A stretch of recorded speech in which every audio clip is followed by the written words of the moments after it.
নমস্কার বন্ধুরা, আমি নূপুর চলে এসেছি মায়াপুরের এর পরের পার্টটা নিয়ে।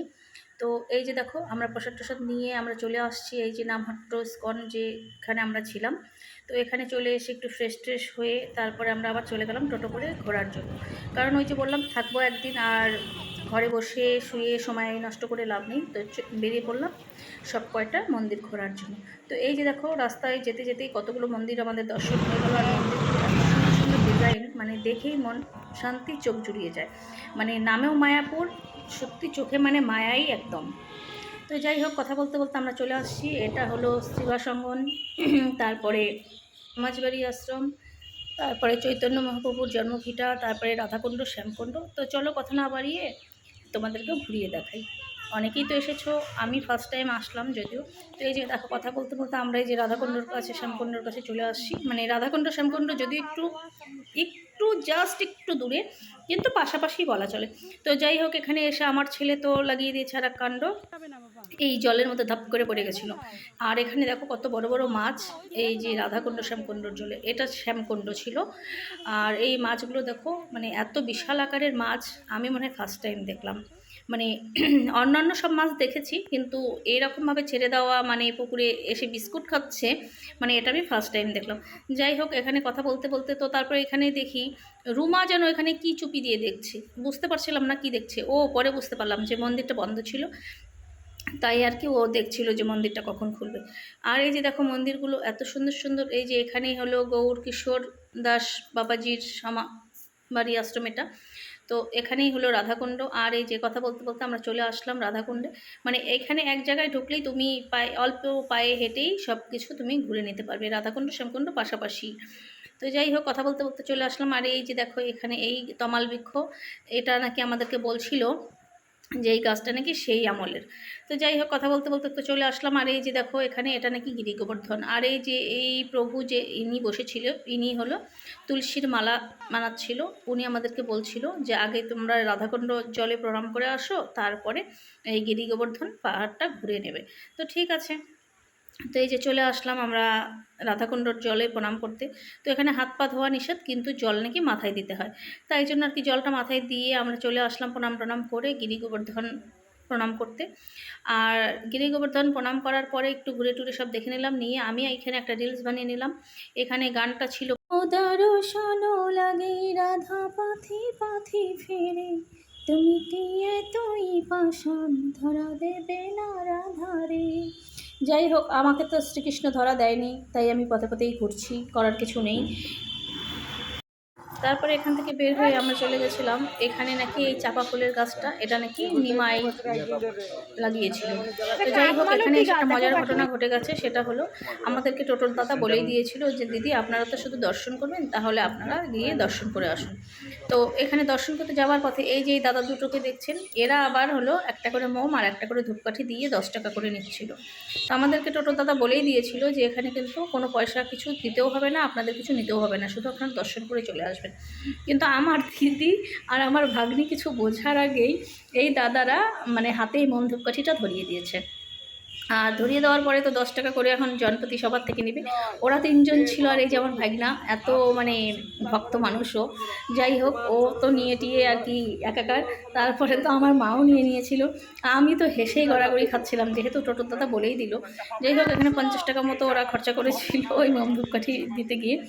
তারপরে গিয়ে এখান থেকে আমরা বের হলাম, হয়ে আমরা চলে গেলাম এখানে হলো জগন্নাথ দর্শন করার জন্য। এখানে কি ভুলে গেছি আমি। যাই হোক, এই যে সুভদ্রা, বলরাম, জগন্নাথ দেব এখানে আছে। তো এই জগন্নাথ দেবকে দর্শন করার জন্যই আমরা চলে গেছিলাম। কিন্তু তখন মোটামুটি 4টা বেজে গেছে, কিন্তু গেট তো খোলা, কিন্তু মন্দির বন্ধ ছিল। টোটোর দাদা আমাদেরকে বলছিল যে দিদি আপনারা ভেতরে যান, অসুবিধা নেই, আপনারা গিয়ে একটু ওয়েট করবেন, তাহলেই ভেতরে আর কি দেখে আসতে পারবেন।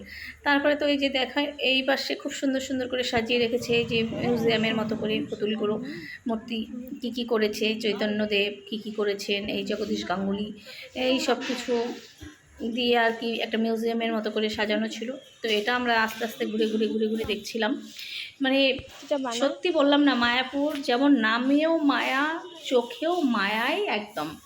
মানে এই অপরূপ দৃশ্য মানে আমি জানি না ফোনে আমি কতটা বোঝাতে পারছি, কিন্তু সত্যি চোখে দেখা আর ফোনে দেখার মধ্যে সত্যিই তফাৎ আছে। তো আপনারা যারা যারা যাননি তারা অবশ্যই যান, দর্শন করুন, আমার মনে হয় অবশ্যই ভালো লাগবে। আর এই যে আগামীকাল তো রাধা অষ্টমী ছিল, আর রাধা অষ্টমীর জন্য এই যে খুব সুন্দর সাজিয়ে রেখেছে।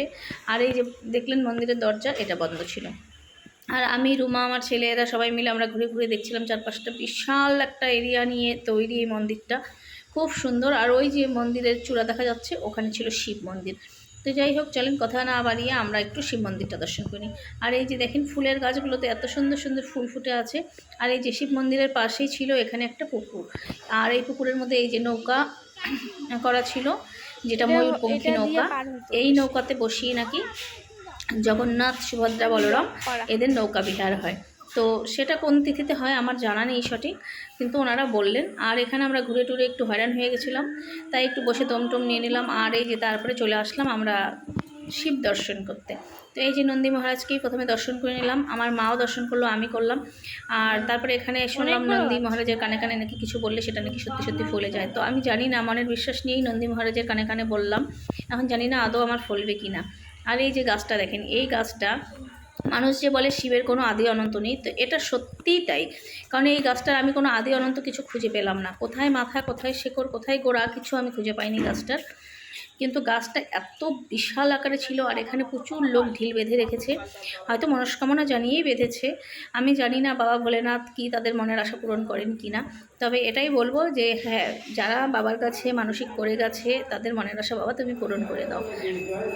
তারপরে এখানে এই যে 4টা মতো বেজে গেছে, আর এই যে আমাদের জগন্নাথ দেবের দরজা খুলে গেছে।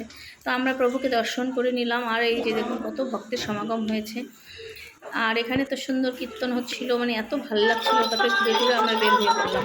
আর এখানে শ্রীবাসবাড়ি অঙ্গনে আসার পরে এখানে এক ঘটনা ঘটে গেছে। এখানে তো ঘুরে ঘুরে দেখছিলাম এত সুন্দর জায়গাটা, কিন্তু এখানে ঘুরতে গিয়ে আমার মা, আমি, আমার দিদি এরা সবাই আলাদা আলাদা হয়ে গেছে। তো যাই হোক, মন্দিরের ভিতরেই আছি এটা ভেবেই চুপচাপ ছিলাম। তারপরে আমরা তো এখানে সব ঘুরে ঘুরে সব ঠাকুর দর্শন করছিলাম। আর এই যে এখানে হলো গৌরনিতাই ছিল, তারপরে লক্ষ্মীনারায়ণ ছিল, এত সুন্দর সুন্দর মূর্তিগুলো, মানে সত্যি চোখ জুড়িয়ে যায়। তো আমার মা আর দিদি যে কোথায় আলাদা হয়ে গেছে আমি খুঁজেই পাচ্ছি না। মন্দির টন্দির দর্শন করে ঘুরিয়ে টুরিয়ে মাকে খুঁজে না পেয়ে আমরা চলে আসলাম টোটোতে, যে মাকে রেখেই চলে যাবো। তারপরে দেখলাম উনি কোথার থেকে যেন একটু মিষ্টান্ন প্রসাদ নিয়ে আসছে আমাদের সবার জন্য হাতে করে। তারপরে সবাই একটু মিষ্টান্ন প্রসাদ খেয়ে নিলাম, নিয়ে হাতটা ধুয়ে এখানে আমরা চলে আসলাম। এটা হলো শ্রীবাসবাড়ি অঙ্গন নাকি, ও না সরি ভুল বললাম, এটা হলো মহাপ্রভুর জন্মস্থান। তারপরে এখানে তো ঘুরলাম। আর এই যে আমাদের অল্প, এ এত বড় ভক্ত, ও মানে সব চেনে, সব জানে, সব জায়গায় ওর দেখা, মানে ও সবার আগে আগে চলে যাচ্ছে। যাই হোক, এখানে এসে প্রভুকে দর্শন টর্শন করে নিলাম। এখানে এসে আমার মা আবার আর এক কাণ্ড ঘটিয়ে ফেলেছে, আমাদেরকে ছেড়ে দিয়ে আমার মা চলে গেছে একা একা দর্শন করতে। আর এই যে নিম গাছটা দেখছো, এই নিম গাছের নিচে নাকি নিমায়ের জন্ম হয়েছিল। সবাই তাই বলছিল যে এখানে নাকি সচী মাতার কোলে এখানেই নাকি নিমায়ের জন্ম হয়েছিল। তা আমরা এখানে প্রণাম টনাম করে নিলাম। তো এই যে সচী মাতার কোলে ছোট্ট নিমাইকে দেখা যাচ্ছে, মানে যাই হোক, তারপরে দেখে টেখে নিয়ে আমরা বের হয়ে আর একটা মন্দিরের দিকে রওনা দেব।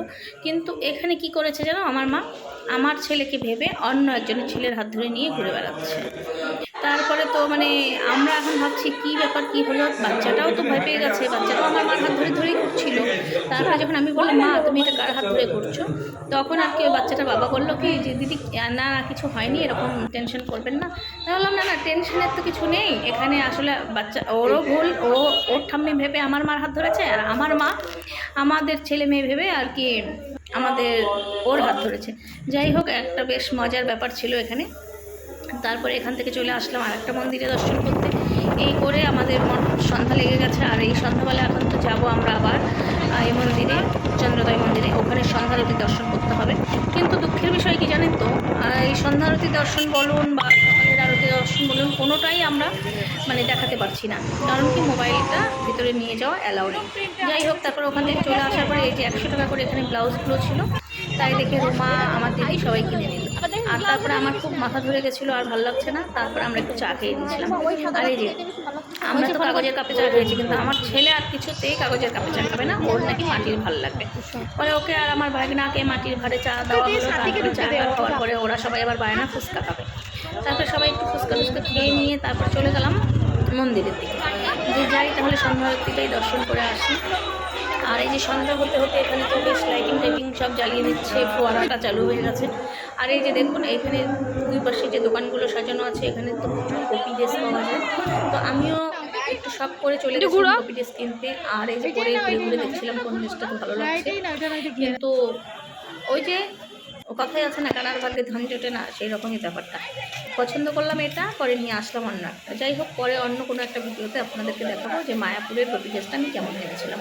যাই হোক, এই যে বললাম ফোয়ারা লাইটিং সব, এই যে কী ভালো লাগছে, মানে এই যে অপরূপ সৃষ্টি চোখে দুনয়নে দর্শন করছি আর নিজের মনটাকে সাক্ষাৎ করছি।